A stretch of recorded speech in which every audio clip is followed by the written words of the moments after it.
নেতৃত্ব দেওয়ার কথা ছিল শিক্ষার আদর্শ গড়ার, কিন্তু বাস্তবতা বলছে ভিন্ন কথা।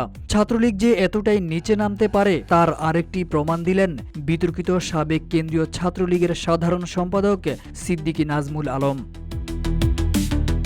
এই ছাত্রলীগ নেতা এখন নজর রাখছেন নারী দেহের খোলামেলা পোশাকে। এমনই এক ঘটনাকে কেন্দ্র করে তার ফেসবুক পোস্ট নিয়ে তীব্র বিতর্ক চলছে সামাজিক যোগাযোগ মাধ্যমে।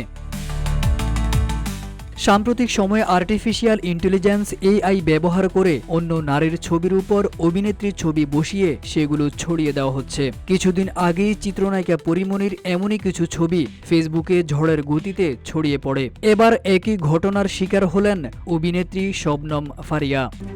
RICL TMX, যুগের পর যুগ স্থাপনা থাকে মজবুত।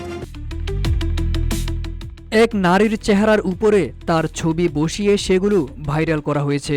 সাবেক ছাত্রলীগ নেতা সিদ্দিকী নাজমুল আলমের ফেসবুক অ্যাকাউন্ট থেকেই ছবিগুলো ছড়ানো হয়েছে। বিষয়টি নিয়ে বেশ বিরক্তি প্রকাশ করেছেন অভিনেত্রী।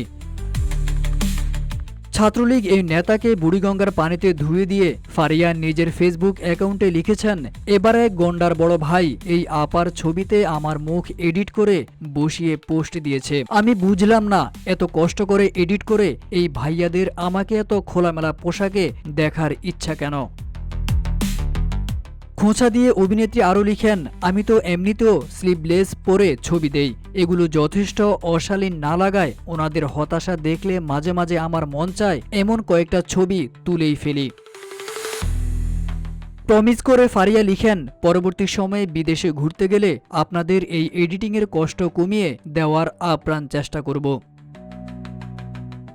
এবারই প্রথম নয়, এর আগেও সামাজিক যোগাযোগ মাধ্যমে বিভিন্ন বিষয় নিয়ে সরব থেকেছেন শবনম ফারিয়া। তাকে নিয়ে এক যুবকের আপত্তিকর মন্তব্যে কড়া প্রতিবাদ জানিয়েছিলেন অভিনেত্রী। যে ঘটনায় চাকরিচ্যুত হন সে যুবক।